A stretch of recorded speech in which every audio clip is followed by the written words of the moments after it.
इस तस्वीर को गौर से देखिए, थंबनेल में देख ली होगी। और अगर ये तस्वीर को आप पहले सच मान चुके थे, राइट विंगर्स के फैलाए झूठ को सही मानते हुए अगर आप ये वीडियो देखने के लिए आए हैं तो स्वागत है आपका। आप ही के लिए तो बना रही हूँ ये वीडियो क्योंकि आप तो हर चीज़ अंधभक्तों की तरह मान लेंगे जो भी आपके सामने परोसा जाएगा। और अभी तक कितने लोगों को फॉरवर्ड कर चुके हैं व्हाट्सएप पे, बताइए कितने ग्रुप्स में ये झूठ अभी तक फैला चुके हैं। तो शर्म से अपना सिर झुका लेना, क्योंकि खुद की तो कोई अक्ल आपकी है नहीं। गूगल पे जाके कोई रिसर्च, एक छोटी सी भी रिसर्च नहीं कर सकते आप। इसीलिए ऐसे फैक्ट चेकर्स, ऑल्ट न्यूज़ जैसे हमारे सामने हैं जो कि एक रिवर्स इमेज सर्च से ही ये सब चीज़ें साबित करते हैं। वैसे तो मैं आपको बता दूं कुछ पर्टिकुलर हैंडल्स हैं जिनकी तरफ से ऐसे कभी भी ट्वीट किए जाएं तो ये आपके लिए तरीका है ये मानने का, समझने का कि क्या झूठ है। ये लोग अगर कुछ भी आपको बताएं तो झूठ ही है, समझ जाइए। लेकिन फिर भी चलिए, लेकिन अगर आपने ये अभी तक नहीं देखा था, अगर आपने ये फोटो नहीं देखी थी और आप मेरे फॉलोअर हैं, मैं जो कहती हूं उस पर विश्वास करते हैं और इसीलिए आज आप ये वीडियो देखने के लिए आए हैं, तो आपका भी स्वागत इसलिए है क्योंकि आप ही हैं वो लोग जो कि समझदारी का काम करेंगे, जिम्मेदारी निभाएंगे। किस चीज़ की? इस वीडियो को ज़्यादा लोगों तक, सही लोगों तक पहुंचाने की, इससे पहले कि झूठ कई और जगह तक पहुंच जाए। सच फैला दीजिए किसी तक, वो झूठी इमेज, क्योंकि वो तो अगले कई सालों तक पहुंचती रहेगी। इसलिए पहले ही उनको पता हो कि ये फोटो अगर आएगी, अरे नहीं भाई, ये जो शख्स ज्योति मल्होत्रा जिसके ऊपर आरोप है कि पाकिस्तान के लिए जासूसी कर रही थी, ये एक यूट्यूबर है और इस वक्त गिरफ्तार है। इसके साथ अखिलेश यादव क्या वाकई अपना पार्टी का मैनिफेस्टो लेते हुए खड़े हुए दिखाई दिए? क्या ये तस्वीर सही है? वैसे तो पहली नज़र में देखते के साथ ही मैं समझ गई थी कि झूठी तस्वीर है। वो इसलिए क्योंकि ये तस्वीर में जो महिला हैं असल में, उनके साथ ये तस्वीर बड़े सालों से हम देखते जा रहे हैं, देख रहे हैं और समझ में आ गया था।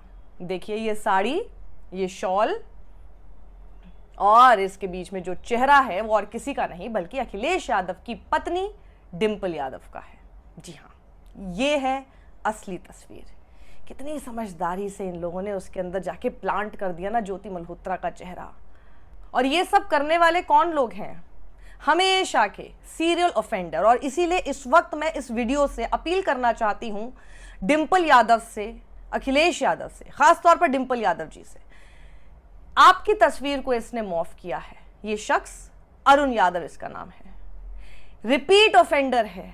इसी तरह की भाषा के साथ हर किसी के बारे में सिर्फ झूठ परोसना इनका काम है और इनके ऊपर किनका हाथ है वो सबको पता है। लेकिन ऐसा नहीं हो सकता। एक पूर्व मुख्यमंत्री, एक महिला सांसद, मौजूदा सांसद, पूर्व मुख्यमंत्री की पत्नी डिंपल यादव के चेहरे पर एक जो पाकिस्तानी जासूस का जिस पर आरोप है उस लड़की का चेहरा इनके ऊपर लगा दिया जाए और आप आराम से निकल जाएं। तो समाजवादी पार्टी को इस चीज़ को बहुत सीरियसली लेना चाहिए, क्योंकि ये अगर हर बार हर किसी के साथ होता रहेगा और ये लोग इसी तरह से बच निकलेंगे तो फिर इनकी हिम्मत, इनका दुस्साहस ऐसे ही बढ़ता रहेगा। देखिए कहाँ तक पहुँच गए हैं। अखिलेश यादव की पत्नी तक के साथ इस तरह की गंदी हरकत करने पर ये पहुँच गए हैं। अब आप सोचिए और कहाँ तक जाएंगे फिर। अरुण यादव, जिसका हैंडल है अरुण कोसली, ये लिखता है, ये देशद्रोही ज्योति जासूस समाजवादी पार्टी सुप्रीमो के साथ क्या कर रेली है मित्रों।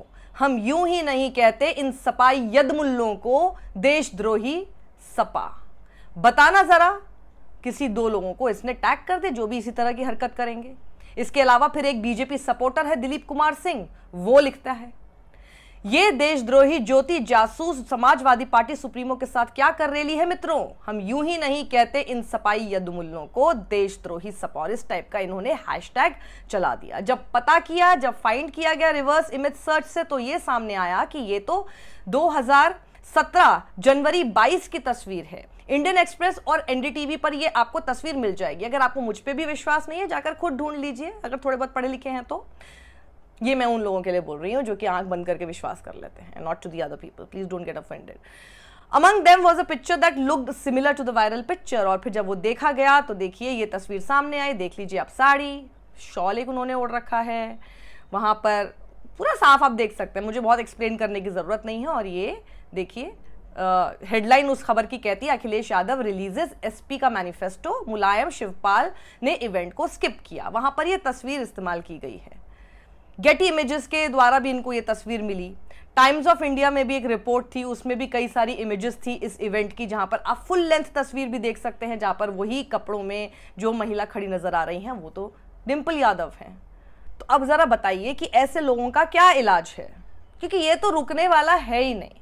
तो क्या अगर ये रुकने वाला नहीं है और ये लोग तो ऐसे ही करते रहते हैं, ये सोचकर हम इनको हमेशा जाने दें, सिर्फ इग्नोर कर करके इन लोगों की हिम्मत इतनी खराब कर दें, इतनी बढ़ा दें हम लोग कि फिर ये लोग इस हद तक आ जाए कि फिर हमारे घरों पर, हमारे घर के मेंबर्स पर, लीडर्स की वाइफ्स पर इस तरह से हरकतें करते हुए नजर आए कि उनका तस्वीर ही चेंज कर दो। आज तो ये इनका चेहरा, इनके चेहरे के ऊपर ये चेहरा लगाया, आप सोचिए नेक्स्ट क्या हो सकता है कि किसी भी शरीर के ऊपर डिंपल जी का चेहरा लगा देंगे, अखिलेश यादव का चेहरा लगा देंगे, और उससे फिर आप लोगों को क्या, आजकल तो एआई का ज़माना है, कोई कुछ भी कर रहा है, तो क्या इसके ऊपर लगाम नहीं लगनी चाहिए? मैं जनता से पूछना चाहती हूँ आप सभी लोगों की इस पर क्या राय है, क्योंकि मुझे नहीं लगता कि इसको, इन सब चीज़ों को हमेशा इसी तरह से यूं ही हमें इग्नोर करके जाने देना चाहिए कि इनकी तो आदत ही हो चुकी है। हर बार फैक्ट चेक किया जाता है, लेकिन फैक्ट चेक किसी ने कोई झूठ बोला, कोई मिस इन्फॉर्मेशन फैलाई। एक तो आपको फर्क बता देती हूँ मिस इन्फॉर्मेशन और डिसइन्फॉर्मेशन का। ये डिसइन्फॉर्मेशन है, मिस इन्फॉर्मेशन नहीं है। मिस इन्फॉर्मेशन क्या होती है कि आप तक कोई गलत जानकारी पहुंचा दी जाए अनइंटेंशनली, जानबूझकर नहीं, कि मतलब किसी को पता ही नहीं है कि ये झूठ है और वो आप तक पहुंचा देता है, वो है मिस इन्फॉर्मेशन। डिसइन्फॉर्मेशन वो होती है जहां पर किसी को इंटेंशनली वो झूठ आप तक पहुंचाना है, उसे पता है कि सच क्या है। और ये जितने भी आईटी सेल वाले लोग हैं, यही सब तो ये बैठ के क्रिएट करते हैं। पहले ये लोग ऐसी मॉफ्ड इमेज क्रिएट करते हैं, फिर ये उसके ऊपर इस तरह के कैप्शंस लिखते हैं, फिर ये आप तक उसको पहुंचाते हैं ताकि आप मिस इन्फॉर्मेशन के जाल में फंस के उसको दूसरों को फॉरवर्ड कर दे। पर इन्होंने जो किया वो डिस इन्फॉर्मेशन है, ये जानते हुए आप तक झूठ परोस रहे हैं। तो जो इंटेंशनली ये चीजें कर रहा है, क्या वो माफी के लायक होना चाहिए? और इनका दुस्साहस फिर जब आगे और बढ़ेगा तो फिर रोकना तो और मुश्किल हो जाएगा। कहां पर जाकर लगाम लगानी है? क्या ये वक्त नहीं है इस बारे में सोचना और इस पर कोई एक्शन लेना?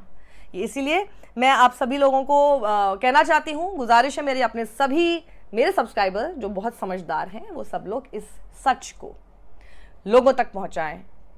किसी महिला के बारे में इस तरह से गलत टिप्पणी करना, उनकी तस्वीर के साथ इस तरह से छेड़छाड़ करना बिल्कुल गलत है। ये एक्चुअल में लीगल रूट पे जाना चाहिए मामला। अखिलेश जी, आप सुन रहे हैं तो इस पर गौर फरमाइए। डिंपल जी के साथ इस तरह की हरकत मुझे नहीं लगता कि होनी चाहिए या फिर होने देनी चाहिए, किसी के साथ भी। इनफैक्ट भाई, आपको किसी को आपकी कोई भी आइडियोलॉजी है, ये आईटी सेल को भी मैं बोल रही हूँ, तुम्हारी आइडियोलॉजी है, ओके फाइन, झूठ पर क्यों टिकी है? इतनी कमजोर है क्या आपकी विचारधारा कि उसके लिए आपको किसी महिला का चेहरा बदलना पड़ रहा है? सच के नाम पर आप सच की बात कहते हुए अखिलेश यादव को टारगेट नहीं कर सकते, अटैक नहीं कर सकते कि आपको उनकी पत्नी का चेहरा इस तरह से बदलना पड़े? जासूसी का आरोप जिसके ऊपर है उसकी तस्वीर लगाकर उनको बेसिकली बदनाम करने की कोशिश कर रहे हैं ना, लोगों तक पहुंचाने की कोशिश करें कि देखिए जासूस के साथ ये मिले हुए थे। तो फिर अखिलेश यादव की तरफ से भी एक केस होना चाहिए ना कि आपने बताया, आपने ये क्लेम किया इस कैप्शन के साथ कि मैं देशद्रोही हूं, और जिसके ऊपर जासूसी का आरोप है वो मेरे साथ खड़े होके मेरी पार्टी का मैनिफेस्टो लॉन्च कर रही थी, जो कि सच नहीं है। तो इस झूठ की फिर क्या सजा होनी चाहिए? ये तो लीगल रूट होना चाहिए ना इसका। इसलिए मैं आप पर छोड़ती हूँ, इस वीडियो को ज़्यादा लोगों के साथ शेयर कीजिए। रेजर पे का एक लिंक मैंने जनरेट किया है। आपको हमारे वीडियोस अगर पसंद आते हैं, हमारी टीम को आपको सपोर्ट करना अच्छा लगता है, तो आप ज़रूर हमें कंट्रीब्यूट कीजिए। No contribution is ever less. तो जिस भी तरह से आप कंट्रीब्यूट कर सकते हैं, हमारा मोराल हमेशा उससे बढ़ता ही रहेगा। एक और चैनल मैंने बैकअप चैनल बनाया है, साक्षी 2.0, उसे भी आप ज़रूर फॉलो कीजिएगा, क्योंकि वी नेवर नो कब क्या हो और ये चैनल रहे या ना रहे। सत्यमेव जयते।